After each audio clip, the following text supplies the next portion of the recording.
Hey guys, my name is Simpzy. How you all doing? Welcome back to some more Total War Warhammer 2 here today on the channel. We're back on the Warden and the Paunch DLC, playing as the High Elf Eltharion. This is episode 5. In today's episode, we're finally going up against my arch nemesis, GROM the Paunch. We're attacking his faction in the Badlands in the south. So, if you like the sound of that, feel free to leave the video a like, subscribe if you're new around here with notifications on, let me know in the comments feedback and suggestions for the series and we'd like me to expand and conquer. In the last episode, we managed to get rid of Marathi. We've confederated with the Lithanar and Eltharion. We've managed to sail south with we haven't got a military alliance with Cetra, but for all intensive purposes, he has united the southern desert here and has allowed us safe passage to deal with my arch nemesis. Lithanar is further north. We're 99 turns into our Let's Play, and Grom has 52 turns before he arrives. We're currently only at 1 defense for Ivres. We will try and complete that throughout our conquest of the south. So we're having our first couple of fights against the Broken Axe Greenskins. Got to say a huge thank you to the Creative Assembly, of course, for sending me an early access code of Warden and the Paunch and making this Let's Play possible. In the description of every one of my videos there is a Steam page which I recommend you go and check out and read further information. This is my new army build. We currently have 7 Silverin Guard. We have 6 units of Sisters of Adelorn, we've got 2 Moon Dragons, and finally, we've got some Bolt Throwers in the mix. I've been waiting for these boys for so long, and now we've got them in action. It took us quite a long time to sail down south to the Badlands, and it's time to try and put the punch on the Paunch. Let's show Grom the Fat what Eltharion is truly made of. The Grim, the Warden, Vorse, the Paunch. Now, I don't know if he's actually... Like, this is a blind Let's Play, believe it or not. I don't know what I'm doing. So I actually don't know if he shows up on the campaign map or is actually available. He does have a fair few settlements to the south. The thing is, right, down in the Badlands now, Cetra has really taken over most of the control.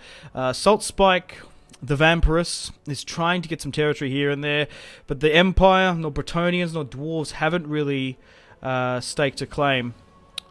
I believe Imric's been wiped out, so he's not going to be able to pose anything. And the Badlands are in a tussle between the Broken Axe, the Gobos, and Cetra.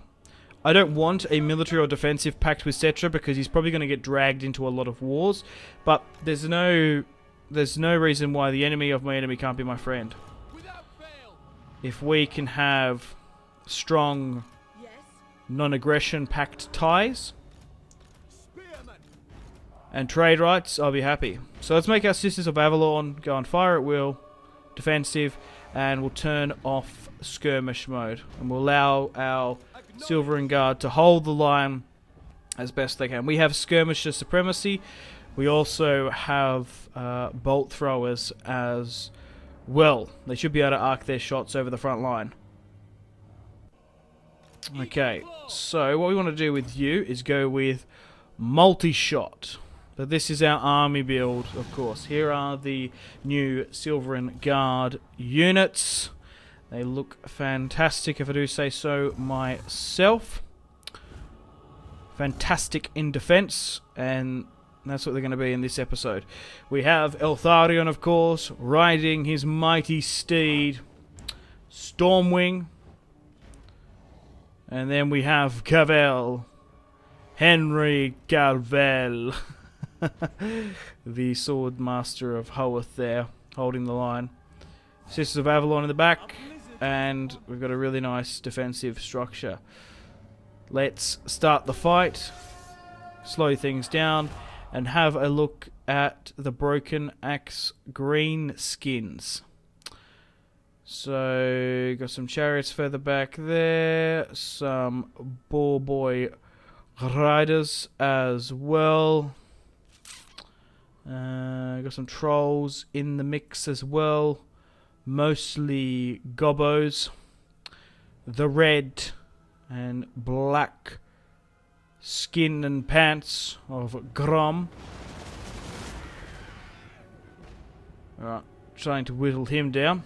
And we've got some boar boys on the right as well. Alright, we're slowly but surely raining fire and death upon them. It's only a matter of time before they rally up and push us. Focus our firepower on the monsters. Then, secondarily, the monstrous units. But here's a new unit here. Got the mushroom chariots. Look at these guys. They look fantastic. Little fungi boys in action. I gotta pause this. I gotta get a shot of this. Oh my god. These guys. Look at these mushrooms. Check out this guy on the top. I'm pretty sure. Oh my god. I'm pretty sure the goblin that GROM hangs out with is called like Niblet as well. God, I love the green skins. Maybe I should do a series as GROM the Paunch after this. Let me know in the comments. Support this series and I'll do more. Let's get a shot over the top. See how we go. Okay, that was terrible. That missed by quite a lot. But GROM has a really interesting backstory. Devouring troll meat as a small gobbo, which would normally kill goblins.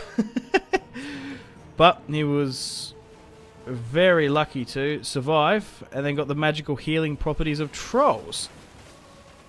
And when he successfully survived the transmutation, he sat down on a goblin and he somehow survived through sheer luck or a fluke. Niblet became his right-hand man. Okay, so we're starting to spark and wither and rout the units sitting further at the back. Moondragon's in full effect. The trolls aren't even going to make it. We're absolutely smashing them. Fantastic. We're going to have to try from now on to focus and make a conscious effort to capture, execute and interrogate every single faction we've come across. Because we need to get that up to 100 before we have the siege of Tor Ivres, before GROM rocks up. We got plenty of time to do so. Even though we're 100 turns into our campaign now. But we're going to be fighting the gobbos a lot in today's episode. So grab your snacks, grab your food. It's going to be a long one. The gobbos are still holding out, excuse me, in some aspects. We'll send in Eltharion. Just need to keep an eye on our bolt throwers, but they're doing tremendously well. The multi-shot is definitely worth it instead of doing the singular. Alright, let's try and focus on their war boss where we can. But there is a problem with Cetra, the Imperishable, uniting the south. He has a territory that we need for a victory condition, because we get, well, not a victory condition, it's a quest mission. I think if you do more of it, it makes the siege easier. Maybe, don't quote me on that. But we get 5,000. We also get a worldwide public order buff. There's also a couple of settlements we need to take as well for like additional quest bonuses. I believe there's one in the jungle. It'd be quite hard to take with Eltharion. Maybe if we somehow capture Tyrion, but we should be able to get the war boss here. We've captured him, and the Sisters of Avalon absolutely sparking him. We've knocked him out. Just in time as well. Sweet. So we're going to be able to interrogate this war boss. And obviously we're going for the secondary quest now, securing the eastern mountain range here. These orc boys are still holding out. Maybe a couple of volleys should whittle them down. There we go. We're carving through them with ethereal magic. Is Stormwind going to get the last one there? Oh, watch out! You get a little bit of friendly fire. No, we got him. Man, oh man. I love the Sisters of Avalon. They're so good. You definitely want to try and prioritize confederating with the Everqueen. Also now, with Eltharion, we get his archer buffs as well. Alrighty. Can we get a shot off with my crossbow here? Because I flunked to the 2. I don't know if we're necessarily going to be able to. We can eventually as well, once we rebuild Athel Tamara fully, we can get upgraded Mistwalker units. We also can capture more as well. We need to get those blessings up nice and high. We've got a little bit of missed defense, but not since earlier on the campaign. We haven't had actually any invasions in north-south Ivres. It's mostly to the north and west, because Norscar probably aren't going to annoy and raid us. Salt Spike is a natural progression. Like, the thing is, right, like, I think because the settlement we need to take is actually under the control of Cetra, of those other victory conditions, I think they wanted to sort of, like, the campaign tried to direct you to taking Sartosa, and we opted for peace because I wanted to focus on Ulthuan. But maybe if we push for Sartosa, it's quite a hard siege, but if you can pull it off, it's a really good launching pad into the Badlands, so I do kind of regret that. But in saying that, Salt Spike hasn't been raiding and annoying us in the east, and we got a pretty good trade agreement out of it. She's got those, are they copy jars or something, whatever, the Tomb King jars that they send us. She also had exotic eggs, scrambled eggs, the High Elves love. Or Simpzy loves. I don't know about the High Elves, but anyway. Eltharion deployed 1,424.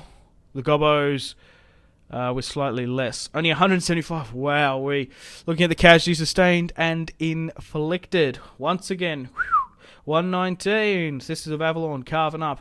The Silvering Guard did exactly what we paid them for. They took hardly any casualties. They held the line. They were firm, disciplined, and relentless in the final third of that fight. Fantastic. Yeah, the Moon Dragons probably could have got more kills. Bolt Throwers 24-39. Overall, they can get a lot better. That's a bit low. Eltharion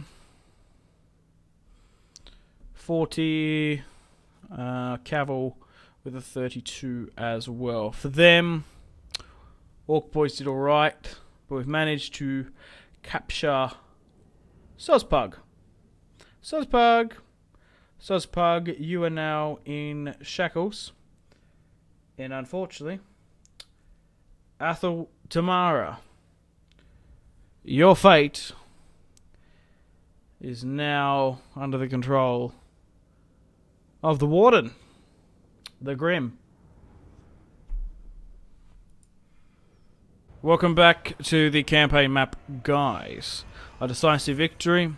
We've taken 1.9. Fantastic. We're also up to rank 22 with Eltharion. Sweet. And we've taken our first settlement in the Badlands. Yeah, I'm curious to see who owns that settlement in the north firstly, or how often Cetra sort of unites the provinces. But Sospug is now in change in Athel Tamara. We'll have to deal with him. Superior attacker, potion at a full hardness, we'll take that. And the keep as well. Our trade agreement and whatnot got dissolved with the Lithanar because we confederated with him. Southern World's Edge Mountain. Oh, we've got to get rid of that cavalry. We don't use cavalry. I don't. I don't like it too much. Alrighty. A Lithanar in the north. You still pushing to Karondkar. Probably have to move out that Star Dragon eventually. And yeah, that's the main thing. So we've got that Renegade. That's what I was talking about before. Plus 12 faction wide. So worth it. Alright. In Athel Tamara, we have Sospug. Now, we can execute, killing him. Influence. Get the 500 experience, or we can steal 5% of the character's faction's treasury per turn. Now, as this is the first lord we have snatched up from Grom's faction, and he's probably got a minimum of 5 territories left, I think we shall indoctrinate the little gobbo, but eventually, if we catch him again, we will execute the poor bugger. We still haven't unlocked the slot to interrogate the poor man. That's still a little bit far away, so let's indoctrinate him. Just got another upgrade here. So we can unlock the interrogation trailer now. So the next character we get, we can bring him in. We still need to upgrade more of the left-hand side as well. Sospug has been indoctrinated. Back to Grom. Speaking of Grom, he's only 52 turns away. Looking in the south, it's not looking good for the lizard men. He does have an army further to the south, but it looks like Krokgar and the last defenders have been pushed back. Malice Darkblade seems to be the contender in the super far south. Oh, faction encountered, a vessel of chaos. Chaos has entered the world. Thankfully for me, it's super south in Lustria. Ah, Tyrion. I guess. We're at war with Norska again, a different Norska faction. Alright. Eltharion needs to continue on in the far east. Karag Orod against Dorbuk. A decisive victory at that. Let's occupy it. We've taken 2. And we've hit the mission conditions. We've taken the mountains, so we get a faction-wide income buff, and we also get a warden's general chest as well, so we can continually upgrade Athel Tamara. Sweet. Okay, still continuing and pushing on the initiative. It's turn 104. Let's push down to the Lost Plateau. Sospug is back. Yeah, he's only level 6, so we'll try and snap him up again. Let's play this one here today. I want to try and carve up as many gobbos as we can. We want more to be screaming, more or less laughing in the halls of Athel Tamara. Okay guys, welcome to the battle map. We got another battle against the Broken Axe. Let's deal with Sospug once more. We'll go with the exact same army formation that we had in the last. A front line of 5. Silvering Guard. Inverting the flanks with 2. Bolt throwers further at the back. Now, statistically, let's have a look at the fight. They have the low ground, we have the high. We are attacking them with Skirmisher Supremacy. there. I won't tolerate that, so they're going to charge us, even though we did attack them. They are the defensive player. They will charge. In this different army, they've got some squigs, which we need to watch out for. But most of it is made up from simple orcs, orc boys, and warriors. Multi-shot is slowly but surely raining fire and death upon the enemy. Let's try and refocus some of that fire on the blobs. We want to try and imprison Zog Pug once more. We need to start farming. We need to start playing every single battle, because unfortunately if you auto-resolve you don't have the opportunity to imprison someone in Athel tomorrow, which is key for our victory conditions. Now that we've hit 100, we need to upgrade the city fully. We've nearly got all of Ulthuan under our control. We've expanded a little bit through confederation with Eltharion. Securing the south is probably the play, but the problem is if we do try and secure the south and the Badlands, we're probably going to have to go to war with one of my, not official, but trusted allies, Cetra. Okay, they're starting to flank us a bit there, but we'll try our best where we can. Send the Orc boys further around. Seem to be holding the line where we can. Allow Eltharion to do his limited magic. They've wrapped around us too much. Oh, they stopped, thank God. They went around the flanks a lot better than what they did before. This army, it has a lot less numbers. We've taken a lot out already. Try and focus we can. I'm nearly tempted just to get my archers to fire against these guys at the back. Yeah, just do that. Silver! Not Silver. Sisters of Avalon! Turn! Try and aggressively push where you can. But if we get a couple of strong volleys off, we'll be able to absolutely melt and spark those boar boys. Now, even though I prefer them in a defensive stance, they're nearly in a full retreat. So let's push forward where we can. And once we're done with this, we've staked a claim to a huge chunk of the provinces in the south. Alright. Puggy boy here is nearly ready to be captured. Try and move some of the infantry out where we can. And we'll try and light him up. Light him up. He's actually nearly defeated. Pause, get the trap down. Okay, so he has been encaged. Allow Stormwind to do some of the work. Awaiting orders. 15 seconds. Is he still defiant? I don't think we got him into...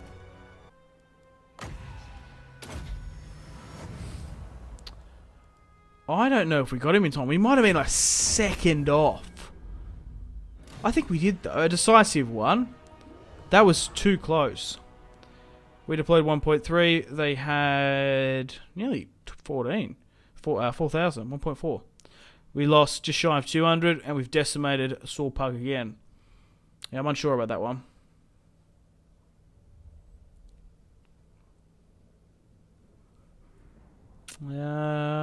Sisters of Avalon did fantastic. Bolt throwers did slightly better, along with the dragons. Sisters of Avalon, the MVPs of the battle once more. Decisive victory, and another army of Groms bites the dust. Doom, doom, doom. Another one bites the dust. Now, we'll occupy. So, do we have Sozpug? We've won 3 battles against the Greenskins though. And we finally have his sword. Fang sword. No. That might have been a bug. I think we kind of got him, but maybe we didn't. Maybe it was just off by a second. Maybe you need to clear it by a well 1 or 2, which is a shame. But please do take into consideration that I am using a early access version of the Warden and the Paunch, so that could be entirely possible. So we've got the Helm of Ivres and Fang Sword. Pushing down now to Karak Zom to finish them off once and for all. Well, in this particular province, they've still got a fair few further south. There's also like a wood elf tree as well that we can see up as a really good territory down here. We might need to push into the forest, like the wood elves skulk in the forest. Let's break down these buildings and repair them where we can.